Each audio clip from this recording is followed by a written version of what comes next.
रसूलिल करीम अम्मा बाद फ़ौज़ बिल्लाहि मिनश शैतानिर रजीम बिस्मिल्लाहिर रहमानिर रहीम वैलुल लिकुल्लि हुमज़तिल लुमज़ah अल्लज़ी जमअ मालन व अद्ददह यहसबु अन्न मालहु अख़लदह आमन्तु बिल्लाहि सदक़ल्लाहुल अलियुल अज़ीम। दरूद शरीफ पढ़ें।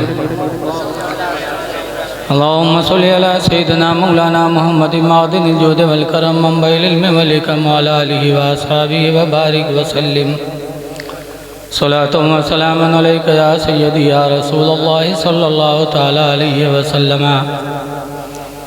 हज़रात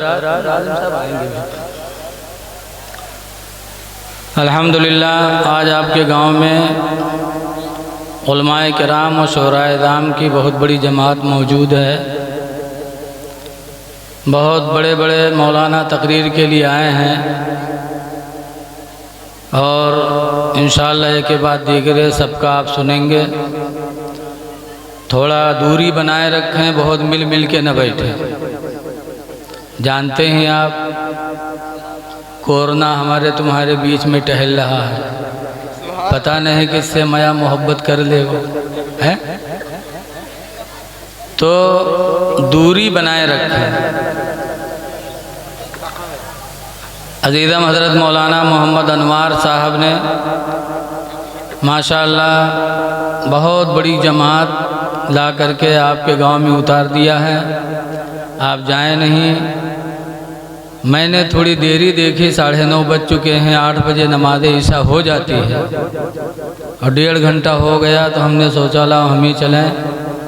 तो हम सिर्फ आधा घंटा आपसे गुफ्तगू करेंगे, उसके बाद इंशाअल्लाह लंबी लंबी तकरीरें आपको सुनना है। अल्लाह ताला कुरान करीम में फरमाता है वैलुल लिकुल्लि हुमज़तिल लुमज़ah। वैल माने बर्बादी, हिलाकत, तबाही। किसके लिए है बर्बादी तबाही? मैं बोल रहा हूँ यार, डिस्टर्ब न करो यार। एक दफ़ा सर का बोलो तो एक दफ़ा राय दो, डिस्टर्ब न करो। हिलाकत हो, बर्बादी हो, तबाही हो, किसके लिए? कुरान कहता है वैलुल लिकुल्लि हुमज़तिल लुमज़ah। बर्बादी हो, तबाही हो लगाई बुझाई करने वाले के लिए। लगाई बुझाई जानते हो ना, इधर की बात उधर, उधर की बात इधर। जैसे इलेक्शन आवत है प्रधानी के, खूब चली है इधर से उधर, झूठे कहीं है वो तो तुम्हारी मुखालिफत करता है, वो फलाने को वोट दे, बिगाड़ पैदा करने के लिए, ताकि हम प्रधान के चाहने वालों में शुमार हो जाएं और वो दुश्मन हो जाए। लगाई बुझाई ये बहुत बुरी बात है, हिलाकत है, बर्बादी है, कुरान ने कह दिया। किसी की लगाई बुझाई न करो। कोई अगर अपना समझ के आपसे कोई बात बताता है तो आपको अपना समझ के बताया है, इसलिए आप अपनापन जाहिर करो, दूसरे से न बताओ। और उससे बता दिया तो तुमने गोया कि उसको अपना नहीं समझा। उसने अपना समझ के बताया था, तुमने दूसरे से बता दिया, तो ये गुनाह भी है और फसाद कराना भी है। भाई लगाई बुझाई से झगड़ा होता है कि नहीं होता है? अच्छा, ये काम करता कौन है? ये लगाई बुझाई का काम करता कौन है? गरीब आदमी करता है कि मालदार आदमी करता है? भैया खड़े न हो तो नहीं बीच में, बेटा एक दफ़ा लगा दो बस। कौन करता है, गरीब आदमी कि मालदार आदमी? तो कुरान करीम ही कहता है कि अल्लज़ी जमा मालन व अद्ददह। लगाई बुझाई करने वाला वही है जिसने खूब माल गिन करके जमा कर लिया है। ये लगाई बुझाई करना ये मालदारों का काम है। वो इधर की उधर फंसाए रहते हैं ताकि गांव में पार्टी बंदी रहे, हमारा मामला चमकता रहे। लगाई बुझाई करेंगे 10 आदमी ताकि मेरे दरवाजे पर आएं, और वो मालदार ये समझता है कि हमने माल कमा लिया है तो हमको मरना नहीं, इसीलिए तो लड़ाता घूमता है। गरीब आदमी को, बाज़ गरीब भी ऐसे होते हैं, लेकिन कुरान ने मालदारों को कहा तो अक्सरियत लगाई बुझाई का करना ये मालदारों का काम है। गरीब भी करते हैं लेकिन कम। गरीब आदमी को कोई बात मानता ही नहीं है, उसके दरवाजे पर कोई जाता ही नहीं है। जाते हैं तो मालदारों के दरवाजे पे लोग जाते हैं। कहूँ एक थोड़ी चाय पाएंगे बहू के लिए, घंटा 2 घंटा सवेरे बैठे रहिए। इतने बड़े बेवकूफ़ हैं, 4-5 रुपये की चाय के लिए तुम दूसरे के दरवाजे पे बैठते हो। इस्लाम के अंदर मना है बग़ैर ज़रूरत के किसी के दरवाजे पे न जाओ, किसी के दरवाजे पर बैठकर अपनी इज्जत बर्बाद न करो। दूसरे के दरवाजे पर जब बिला ज़रूरत बैठे रहोगे तो तुमको दल चटना कहेंगे। क्या कहेंगे? हक है। और दलाल भी कहेंगे, ये दलाल है, दलाल जो दरवाजे पे सुबह सुबह आ जाता है। अपने बच्चों में रहो, बच्चों में रहो, सुबह अपने बच्चों के अंदर कोई अच्छी बात बताओ, उनको रोज़ी कमाने का तरीक़ा बताओ। इसलिए कि सुबह और शाम, ये भैया बता दो तो क्या यार, इधर देखो डिस्टर्ब हो जाता है। सुबह और शाम ही थोड़ा वक्त मिलता है कि आदमी सुबह थोड़ा सुकून में रहता है, शाम को बाकी दिन उसका काम में गुजरता है। तो जब सुबह शाम सुकून में रहो तो अपने बच्चों में रहो। बच्चों में कुछ वाक़या ऐसा बयान करो, कुछ खौफ खुदा वाली बातें बयान करो। अपने बच्चों के अंदर बैठ करके कुछ किसी बुजुर्ग का वाक़या बयान करो। चोरी से बचाओ, कह दो बेटा चोरी न करना, भूखे रह लेना लेकिन चोरी न करना, किसी का माल हड़प न करना। बेटा एक टाइम फाका कर लेना लेकिन हराम माल की तरफ कभी ध्यान न देना। ये अपने बच्चों को आप समझाइए। सुबह बैठिए तो शाम बैठिए तो। कुरान करीम में है, अल्लाह के रसूल सल्लल्लाहु अलैहि वसल्लम ने हज़रत मुआज़ इब्न जबल को जब यमन का गवर्नर बनाया तो 10 बातों की वसीयत की थी। 10 बातों में आखिरी बात मेरे नबी ने यही कहा था कि अपने बच्चों में खौफ़े खुदा पैदा करना। सुभान अल्लाह, सुभान अल्लाह। बच्चों के बीच में ऐसी बातें करना जिनके ज़रिए बच्चों के दिलों में अल्लाह का डर पैदा हो और वो गुनाह से बचें। तो बजाय आप अच्छी बात करने के सुबह शाम जो है किसी के दरवाजे पे जाते हैं, और वहाँ जाओगे तो होगा क्या? वो कहे कहीं फलनवा ऐसा है तो ढमकवा कहीं सही कहा तो उसका मुँह देखा रहे।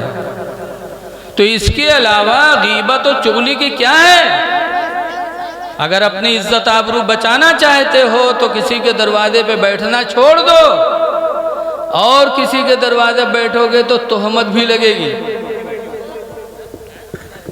बार बार किसी के दरवाजे पर जाके बैठो तो गांव में अफवाह फैलने लगी कि कुछ नहीं, उके मेहरुआ से मामला कुछ है, उके बिटिया लड़कन से कुछ मामला है, तभी वो बार बार उसके वहाँ जाता है। इस्लाम ने मना किया है कि किसी के दरवाजे पर बिला ज़रूरत बैठकर अपने दामन को दागदार न करो, किसी का माल न हड़पो।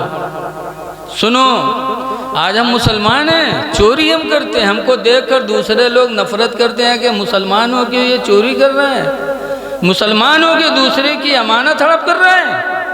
और एक वक्त वो था कि मुसलमान की अमानतदारी देखकर गैर मुस्लिम ईमान कबूल कर लेते थे। सुनो, मक्कतुल मुकर्रमा का एक वाक़या है। जैसे आजकल हर मस्जिद का कोई न कोई मुतवल्ली होता है, ऐसे मक्का में जो काबा है ना खुदा का घर, उसके भी एक मुतवल्ली थे। उनका नाम क्या था? हज़रत उस्मान बिन तलहा। उनके पास काबे की चाबी रहती थी। अल्लाह के रसूल सल्लल्लाहु अलैहि वसल्लम जब मक्का फ़तह करने के लिए तशरीफ़ ले गए तो उस्मान बिन तलहा ने देखा कि मोहम्मद आए हैं और इनके साथ बहुत बड़ी जमात है। फ़ौरन उस्मान बिन तलहा ने काबे में ताला मारा और चाबी लेकर के काबा के छत पे चढ़ गए कि ताकि इनको काबे में घुसने नहीं देंगे। अल्लाह के रसूल सल्लल्लाहु अलैहि वसल्लम ने चाबी मांगी, कहा उस्मान बिन तलहा चाबी दे दो, कहा ना चाबी नहीं देंगे। तो हुजूर ने हज़रत अली से कहा कि अली जाओ और चाबी लेके आओ। तो हज़रत अली शेर खुदा थे, खुदा के शेर का लक़ब उनको मिला था। गए उस्मान बिन तलहा का हाथ पकड़ा और ज़बरदस्ती चाबी छीनी। अल्लाह के रसूल का हुक्म था, चाबी छीनी, लाए, ताला खोला। अल्लाह के रसूल काबे के अंदर गए, दुआ मांगी, जो कुछ इबादत करना था किया। फिर जब निकले तो ताला बंद करवाया तो वो काबे की चाबी सरकार के चचा हज़रत अब्बास मांगने लगे। अब्बास चचा थे, कहने लगे भतीजे ये चाबी मुझे दे दो, आपने फतेह मक्का किया है, चाबी हमको दे दो ताकि काबे का मुतवल्ली मैं हो जाऊं। तो काबे के मुतवल्ली होने के लिए आज भी लोग मुतवल्ली होने के लिए बहुत ख्वाहिश रखते हैं। अगर नीयत अच्छी हो तो अच्छी बात है, अगर नीयत यही हो कि मस्जिद के माल हड़प करी तो दुनिया में भी जहन्नम, आखिरत में भी जहन्नम। हज़रत अब्बास रज़ी अल्लाह अन्हु ने, अब्बास बिन अब्दुल मुत्तलिब ने कहा चाबी मुझे दे दो भतीजे ताकि मैं मुतवल्ली हो जाऊं। तो मुतवल्ली होने की जब चाबी मांगी और चाबी, और मुतवल्ली कौन थे? उस्मान बिन तलहा। तो कुरान की आयत नाजिल हुई, उसी वक्त आयत नाजिल हुई। अल्लाह ताला ने हज़रत जिब्रील को भेजा, कहा है जिब्रील जाके मेरे नबी को पैगाम सुना दो। ये बेटा बोलो ना जरा, जाओ मेरे नबी को मेरा हुक्म सुना दो। कुरान की आयत देकर भेजा, जाके कहा कह दो इन्नल्लाह यामुरुकुम, ऐ ईमान वालो बेशक अल्लाह ताला तुमको हुक्म देता है। किस चीज़ की? अन तुअद्दुल अमानाति इला अहलिहा, कि जिसकी अमानत हो उसे वापस कर दो। जरा कह दो सुभान अल्लाह अगर बोलना है। कुरान की आयत नाजिल हुई कि जिसकी अमानत है उसे वापस कर दो। सरकार ने अपने चचा अब्बास को चाबी नहीं दिया, कहा चाचा अल्लाह का हुक्म नाजिल हो चुका कि जिसकी अमानत हो उसे वापस कर दो। चाबी उस्मान बिन तलहा से मिली थी, उनकी अमानत है, उन्हीं को वापस की जाएगी।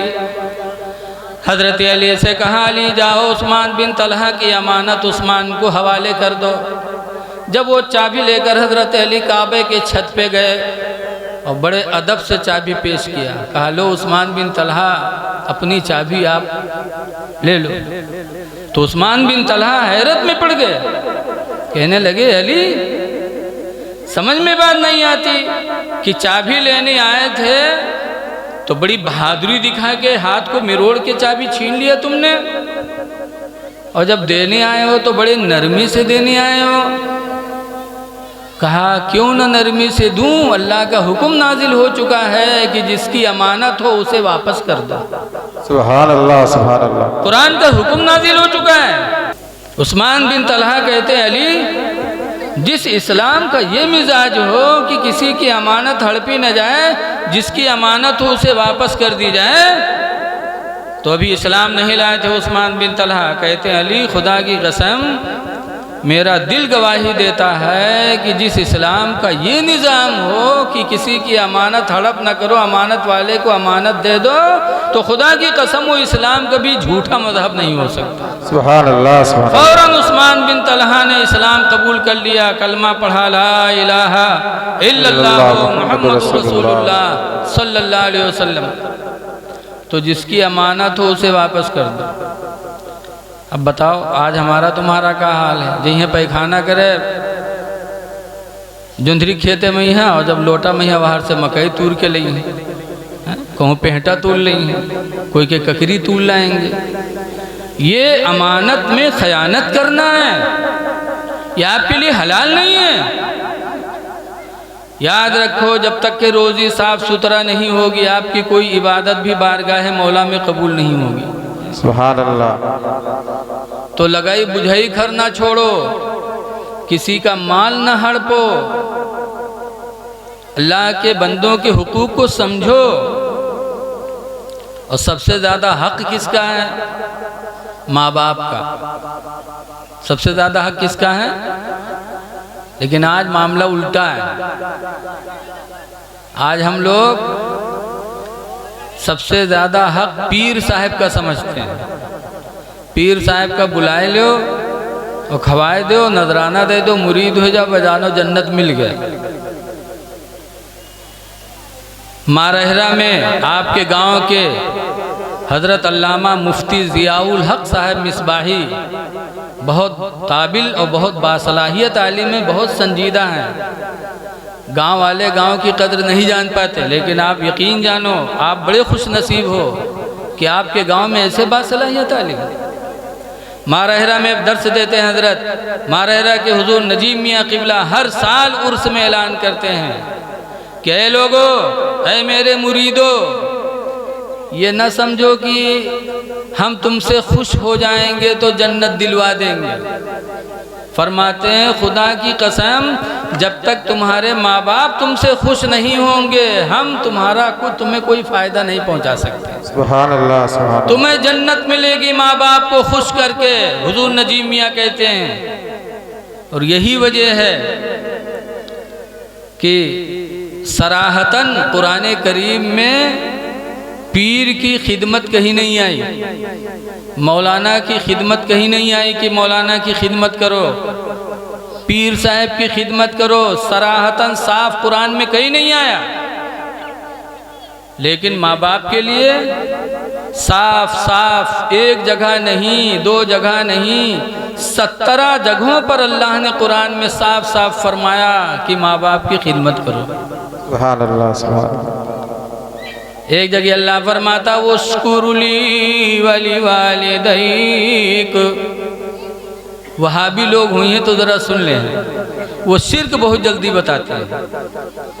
कुरान कहता वस्कुरुली, ऐ मेरे बंदो मेरा शुक्र अदा करो, वली वालिदैक, और अपने माँ बाप का शुक्र अदा करो। सुभान अल्लाह, क्या बात है, बहुत खूब। वहाबी कहती तो शिर्क हो गया। शिर्क समझते भी नहीं है वहाबी, फटाफट शिर्क शिर्क कहते हैं। कहते तुम तो माँ बाप को खुदा के बराबर कर दिए।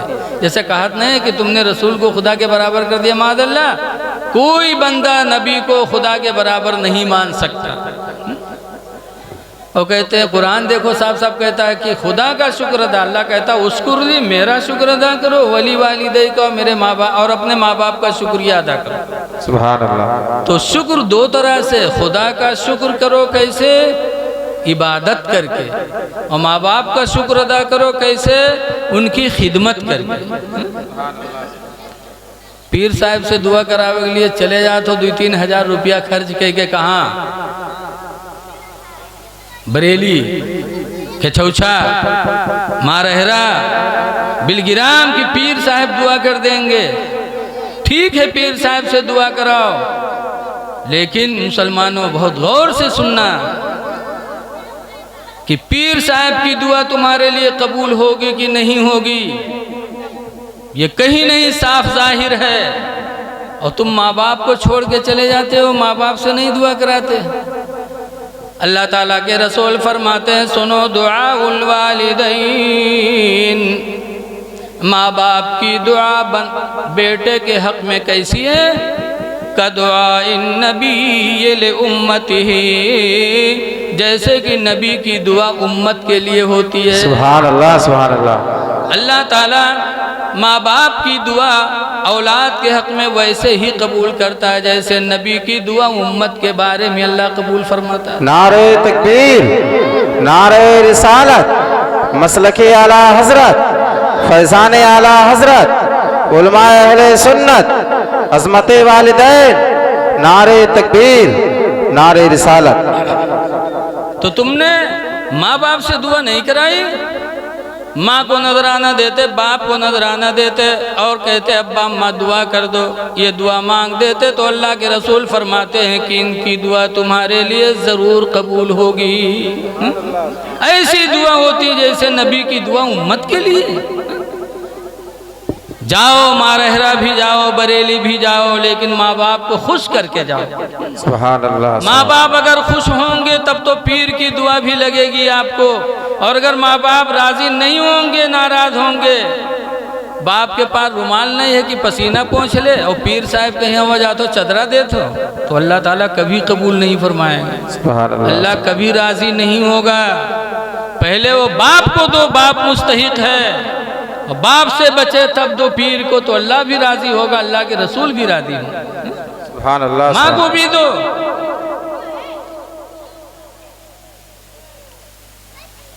कितने लोग ऐसे हैं जो अपने पीर साहब का 4 पहिया खरीद के दे देते कि हजरत ये नजराना का है, लोगों में चर्चा हो कि फला बहुत मालदार है, फला मुरीद